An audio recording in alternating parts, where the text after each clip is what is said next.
बिस्मिल्लाहिर्रहमानिर्रहीम। अस्सलाम वालेकुम नाज़रीन, आप देख रहे हैं कैपिटल व्यूज़, मेरा यूट्यूब चैनल, और मैं हूँ सवारिया रहमान। उम्मीद करती हूँ आप सब ठीक होंगे और खैरियत से होंगे। नाज़रीन, एक मजलूम लड़की जो कि ख़ुद को रियासत मदीना की बेटी कहती रही, अब उसने बाकी मजलूमों का जो है फ़ायदा उठाना शुरू किया हुआ है, उनके सब्र का जो है वो इम्तिहान लेना शुरू किया हुआ है। मैं बात कर रही हूँ टिकटॉकर आयशा अकरम की, जिन्होंने शनाख्त परेड के अमल के दौरान एक ऐसी गलती की जिसके संगीन नताइज जो है वो अब उनको आगे चल के भुगतना पड़ेंगे।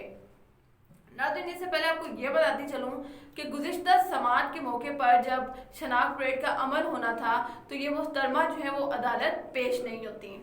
इनकी जानिब से ये मौक़िफ़ इख्तियार किया जाता है कि उनकी तबीयत जो है वो नासाज है।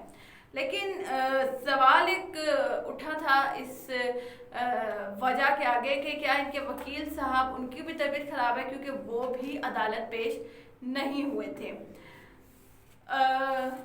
अब तक जितनी भी मालूमात जो है वो इस केस के हवाले से सामने आई तो उससे यही नतीजा अख़ज़ किया गया कि ये मुहतरमा जो हैं वो खौफज़दा थी कि शनाख्त परेड के अमल के दौरान या अदालत पेश होने के बाद जो है वो इनकी मज़ीद तस्वीर और मज़ीद वीडियोस जो हैं वो मंजर आम पर ना आ जाए। अब तक मजलूमियत का लिबादा ओढ़े ये लड़की जो है वो रियासत मदीना की बात भी करती रही, पाकिस्तान को बदनाम करने की कोशिश भी करती रही, और यहाँ तक कह दिया कि अगर एक बेटी जो है वो अपने मुल्क में महफूज नहीं है, अपनी रियासत में महफूज नहीं है, तो दुनिया के किसी कोने में वो महफूज नहीं है। इस सारे इंटरव्यूज़ के दौरान उन्होंने कहीं भी ये जिक्र नहीं किया कि ये मीटअप प्लान उनकी तरफ से ही बनाया गया था। उन्होंने 13 अगस्त की रात एक वीडियो अपने टिकटॉक अकाउंट पे अपलोड की। उसमें अपने फैंस को, अपने फॉलोअर्स को उन्होंने ये पैगाम जारी किया कि अगर आप मुझसे मिलने की ख्वाहिश रखते हैं तो कल 14 अगस्त के मौके पर मैं मीनार पाकिस्तान आ रही हूँ, आप मुझसे वहाँ कर मिल सकते हैं। खैर, अब होता क्या है कि एक के बाद एक झूठ हमारे सामने खुलने लग जाता है कि जिस रैम्बो को ये पहले ये कहती रही कि मेरे पार्टनर हैं, मैं इनके साथ टिकटॉक्स बनाती हूँ और सिर्फ इसलिए बनाती हूँ क्योंकि एक पुअर फैमिली से उनका ताल्लुक़ है और मैं उनको फाइनेंशियली सपोर्ट कर देती हूँ वीडियोस बनाने के बदले में। बाद में इन्होंने उस रैम्बो को अपना भाई बोला, लेकिन उस रैम्बो ने इनकी जिस किस्म की नाजेबा किस्म की वीडियोस वायरल की वो सब हमके सामने हैं।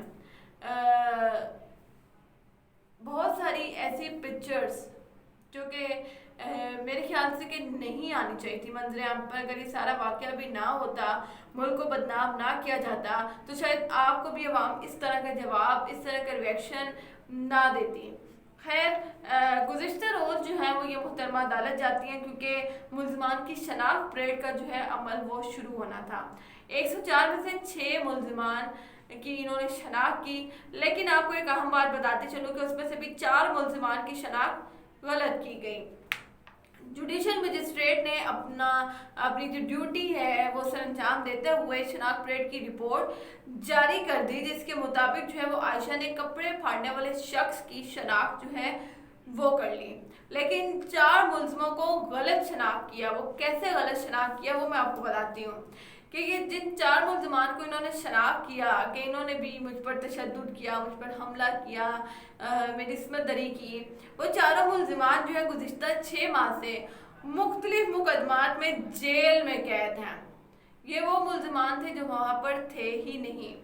खैर, अब आप अंदाज़ा लगाएं कि लड़की किस कदर झूठ बोल रही हैं, या ये इतनी फेमस हो चुकी हैं कि अब इस केस को आगे लेकर जाना चाह रही हैं, और अभी शनाख्त परेड का अमल जो है वो सोचे कितना लंबा चलेगा कि अभी 104 में से सिर्फ 6 मुल्ज़िमान की शनाख्त करती हैं, उसमें से भी 4 की गलत शनाख्त करती हैं। और इससे आगे जो मैं आपको बताने वाली हूँ वो सुनकर आप और जो है वो हैरान होंगे, क्योंकि 3 गवाहान की मौजूदगी में इन्होंने ये शनाख्त परेड का अमल जो है वो किया। और उसमें गवाह कौन थे? बिलाल साहब थे, रैम्बो और सदाम।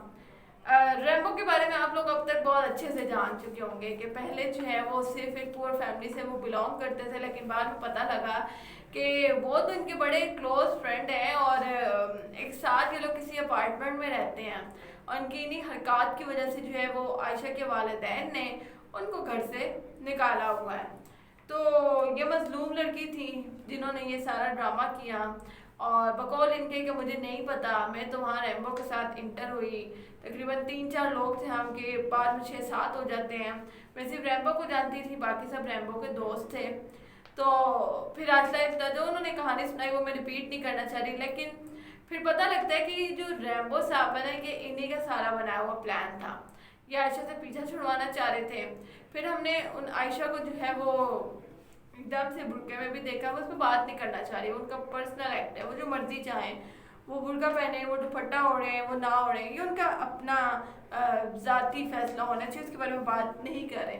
लेकिन यहाँ पर एक सवाल खड़ा होता है कि ये 104 मुलजमान जो कि शक की बुनियाद पे फिलहाल जेल में हैं, उनमें से बहुत से ऐसे लोग हैं जिनकी सिर्फ लोकेशन, मोबाइल लोकेशन जो है वो इस जगह से ट्रेस होती है 14 अगस्त के मौके पर, और सिर्फ इस वजह से उनको अरेस्ट किया जाता है कि उनके मोबाइल फ़ोन वहाँ पर मौजूद थे।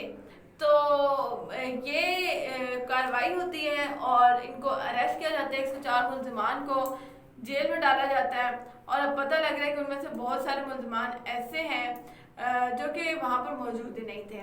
तो इनकी भी मैं हिम्मत को सलाम पेश करती हूँ, जो इतने वक्त से जो है 14 अगस्त से काफ़ी रोज़ गुजर चुके हैं और ये लोग कैद हैं, और अभी तक जो है वो इनकी कोई सुनवाई नहीं हो रही। मोहतरमा पिछले समात पर तो गई नहीं क्योंकि उनकी तबीयत ख़राब थी, इस पर अभी पेश हुई हैं तो उन्होंने गलत शनाख्त की है। आगे चल के देखते हैं कि इस केस के बाद से मज़ीद क्या अपडेट सामने आती हैं। अब तक के लिए इतना ही, मुझे दीजिएगा इजाज़त। अल्लाह हाफिज़।